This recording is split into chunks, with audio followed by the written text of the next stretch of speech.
When you play through Elden Ring, you'll inevitably run up against bosses or areas that will humble you. In these moments, it's important to remember that these obstacles are often there by design. They do not block the path, they are the path. Through skill or creativity, or just by coming back later, you can overcome any obstacle in this game, and this video will give you all the tools you need to do so. Before you do anything else, you should try to master the basics of combat. At the core of combat is your stamina bar. This resource is depleted when you perform the actions necessary for fighting. For example, sprinting, dodging, blocking attacks, attacking.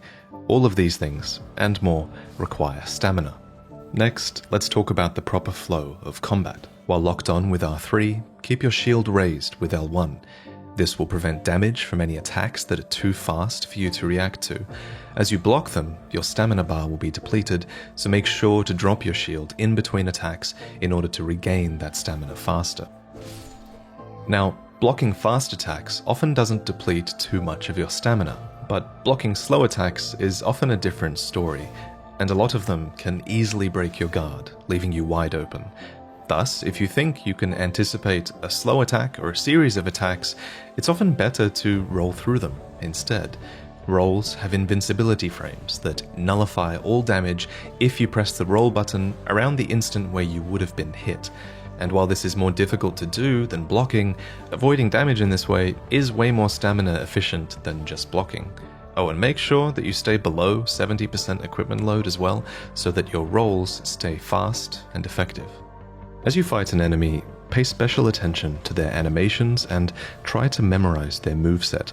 Over time, you will learn the best way to avoid certain attacks and where their openings lie. So learn to fight with a mixture of both blocks and rolls. As a general rule, you should block fast attacks and roll through slow attacks. By fighting efficiently in this way, you'll avoid damage and still have stamina left over to deal damage while the boss or enemy is left open. A new way to deal damage in Elden Ring is with guard counters, which are a core part of Elden Ring's combat and essentially allow you to weaponize your own defense. So shortly after successfully blocking an attack, you can retaliate by tapping R2 and performing a guard counter attack. These counters are extremely powerful. If you recognize an opportunity to safely perform one, you should. They deal great damage, and many lesser enemies will immediately have their super armor broken, opening them up for a critical attack with R1. But what is super armor? Well, it's an invisible meter that enemies and bosses have. It depletes when they take damage, and when you fully deplete this meter and break their super armor, you can perform a critical attack by tapping R1. As a rule of thumb, any R2 attack will do more super armor damage. Jumping R2 attacks do a lot, running R2 attacks are great too, but fully charged R2 attacks seem to do the most. Also worth noting is that super armor regenerates over time, therefore it's important that you continually deal damage to your enemies. If you sense a boss is close to breaking point, go on the offensive with your R2 attacks. Try to do a lot of super armor damage in a short period of time. Often you'll be rewarded. On the other hand, if you're just looking to do consistent damage, well, tapping R1 is probably the way to go. R1 attacks generally come out much faster, they combo longer, and they're not as risky to perform. And if you really want to prioritize damage over defense, then you can two-hand your weapon. The input for this is to hold triangle or Y and tap R1 or L1 to two-hand your right-hand item or left-hand item, respectively. In addition to granting you a new moveset, you will have more strength, more damage, more super armor damage, and you can often avoid recoil when striking an enemy's shield. So if your shield just isn't helping much with an encounter, consider two-handing for damage instead. Now while you two-hand, you'll mostly be dodging for defense in this state. That said, it's worth noting that you can still block while two-handing, and while you'll take some chip damage because a weapon isn't as good as a shield is for blocking, it's still a good idea to block in many situations, or at least to keep your guard up, especially if you want to utilize guard counters. Another offensive alternative to two-handing is Powerstancing, which can be achieved by equipping two weapons of the same class, one in each hand. With this, you'll get access to a special L1 attack that utilizes both weapons. Just like your R1 attacks, your L1 attacks do a combo of strikes and can be utilized in jumping attacks as well. Speaking of jumping attacks, they're incredible gap closers, allowing you to cover distance and queue an attack simultaneously. If an enemy is left open but you're kind of far away, just close the distance with a jumping attack and see how effective they can be. Jumping R1 attacks are generally better for flying or mounted enemies, and jumping R2 attacks are generally better if you want to inflict damage and posture damage upon grounded enemies. Damage can be healed with your Flask of Crimson Tears, which will always replenish when you warp or sit at a grace checkpoint. Additionally, you can get extra Flask charges by clearing out a group of enemies, or by defeating these small red creatures. At grace checkpoints, you can upgrade your Flask with Golden Seeds and Sacred Tears. Golden Seeds are found at minor Erd trees and increase the amount of Flasks you can carry. Sacred Tears are found at Churches of Marika and increase the amount healed by your Flasks. Furthermore, you can balance the allotment of Crimson Flasks versus Cerulean Flasks at a point of grace to better suit your needs. To quickly access your Crimson Healing Flask at any time, consider making it the first item on your quick select bar. This way, if you hold down on the D-pad, you'll always shortcut to it instantly. At the top of the D-pad, you'll be able to cycle through your current selection of spells. New spells can be memorized at a site of grace. These spells will either be incantations, which must be cast with an equipped seal, or sorceries, which must be cast with an equipped staff. Cycle through your equipped armaments by pressing left or right on the D-pad. If you die, then you'll drop all of your runes at your point of death. If you don't pick them up during your next life, then they'll be gone forever. Make sure to seek them out using your compass whenever you can, or invest them in items or your own character. When you do die, you can choose to resurrect at a site of grace, or sometimes at a stake of Marika. If you see this statue, or this icon, then it's probably an indication that you're in a difficult area or near a boss, as a stake of Marika is nearby. Respawning at a stake of Marika will usually make your run back to your runes less severe, so it's often best to choose that option, unless you'd prefer to move on from what killed you. If you're out in the open world, one way to overcome difficulty is by choosing the right scenarios to fight on your mount. Against large or mounted enemies that struggle against hit-and-run tactics, the mount is definitely the way to go. While mounted, R1 and R2 give you light and heavy attacks on the right side, and L1 and L2 give light and heavy attacks on your left side. If you hold your heavy attack input, then you can charge them up, dealing continuous damage while you charge, which culminates in a strong attack at the end. While mounted, you automatically wield the armament in your right hand. If you would prefer to wield the armament in your left hand, use a two-handing input, so hold triangle or Y and then tap L1 or R1. Your mount can take damage separately from you, but his damage can be healed by your Crimson Flasks as well as by craftable rower raisins. As you get hit on your mount, you run the risk of losing your own super armor and getting knocked down for an extended period of time. If this happens, you are extremely vulnerable. If you're taking damage, then at a certain point, no matter what you're fighting, it's probably wise to dismount and fight them on foot for a little while. Jumping attacks off your horse are a great way to transition into melee combat. Dismount with L3 and slam them with L1, R1, or R2. The distance you cover with this is absurd, and initiating a fight in this way gives you an immediate advantage. As the fight goes on, consider if mounting up again for a burst of speed would be to your benefit. Against this flying dragon, for example, certain attacks are better off being outpaced on a mount.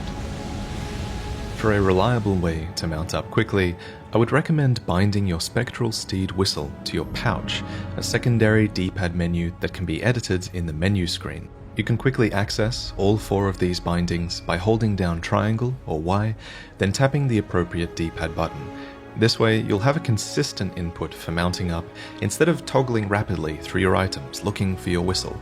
This same logic applies to any other item you want quick, reliable access to, like weapon buffs or poison cures. In addition to your double jump for extra height, be on the lookout for Spirit Springs, which take you to incredible heights. Conversely, you can safely jump into a Spirit Spring to negate all fall damage. While on your mount, L3 dismounts you, but when on foot, L3 can be used for stealth. In this crouched state, enemy aggro range is reduced, and you'll have an easier time getting R1 backstabs. Enemy aggro range is also reduced at night, so consider passing time at a site of grace to better suit your needs. At night, however, you might also find different enemies spawning in the world, so be aware of that. Another thing to get in the habit of is crafting, which you can do as soon as you buy the crafting kit from Kale at the Church of Ella. After this, the crafting tab in your menu screen will unlock for use. After a few hours of play, you should have accumulated a few recipe books to expand your crafting options, and if you've been hunting and foraging between bosses, then you'll be able to make a lot of great items.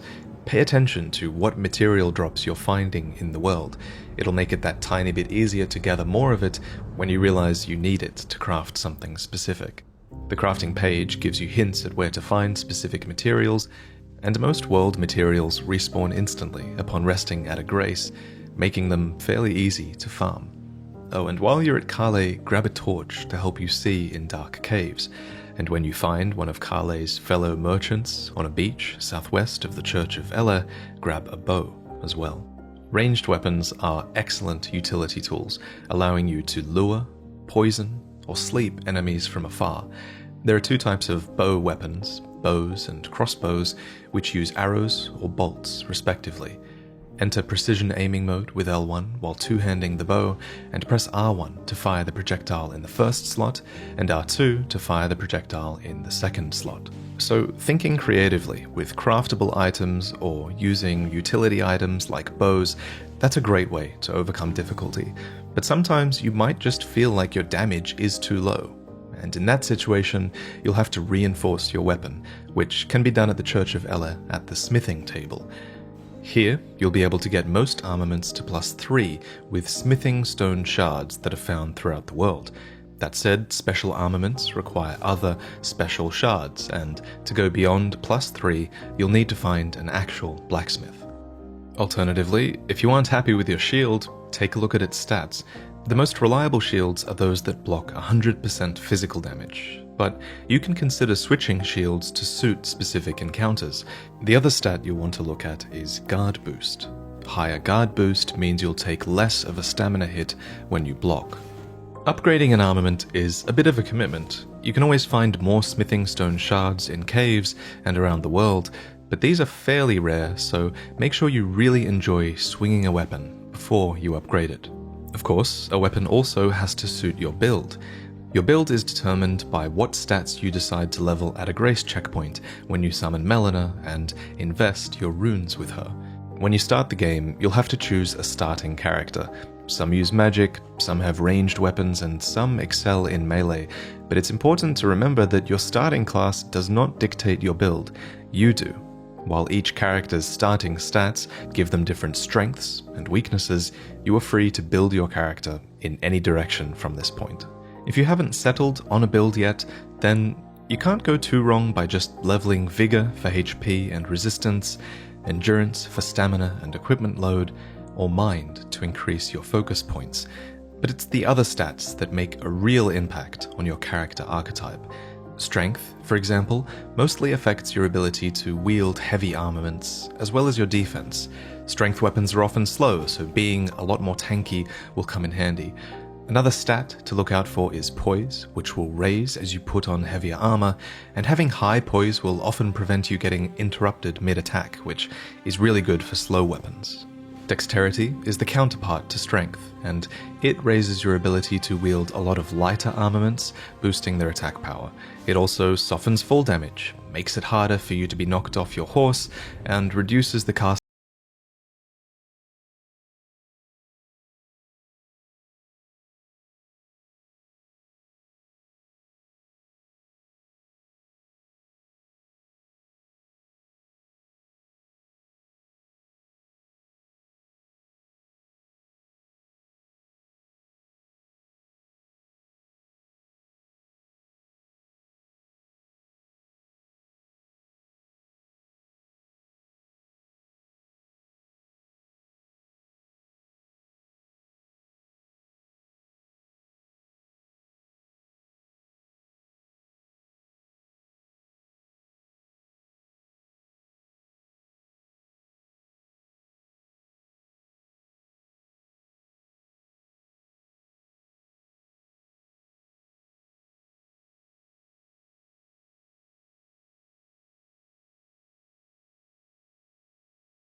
to make use of FP is by summoning spirits. Once you acquire the summoning bell early in the game, you'll be able to equip spirits on your quick select bar and summon them for difficult encounters. As long as you have enough FP, and as long as this rebirth monument symbol marks the encounter as difficult, then your spirits will fight alongside you until death. Some are ranged attackers, some are tanky, and some are a combination of both. Decide what works best for your build and what works best for the encounter as well. Only one type of spirit can be summoned at a time, and spirits cannot be summoned during multiplayer. Speaking of multiplayer, if you're having trouble, be on the lookout for furl-calling finger remedies, which you can find throughout the world. Once consumed, these allow you to see other players' summon signs and summon help for major encounters. That said, you'll always be able to see NPC summon signs, so feel free to make good use of them. Alternatively, other players' signs can be accessed in summoning pools located at summoning effigies that are placed in key areas. If you want to learn more about engaging in multiplayer, read the items on your multiplayer tab in the menu screen. In general, if there's a tip that you want to read again that popped up, you can find all of those in your inventory menu all the way at the end. Last but not least is your map. Revealing the map for an area will make it way easier to progress through the game. Map fragments can be collected at these glowing guide stels. If you're having trouble finding one in an unfamiliar area, try to stick to the main path, or failing that, try to look for this shape on your undiscovered map. With the map open, you can mark points of interest with markers or beacons that show up in the overworld. You can also fast travel between sites of Lost Grace or get a clearer idea of the direction that the main story requires. Rays of light will guide you on that path and often lead you towards your next logical checkpoint. Of course, it's up to you if you want to trust the guidance of grace. If you're having trouble with the main path, just go in the opposite direction. Explore, get stronger, learn how to master your build. The guidance of grace can often be spurned to great effect. Thank you for listening. If you'd like to learn more, you can find me on YouTube at youtube.com/Vaatividya, and I wish you all the best in overcoming difficulty in Elden Ring.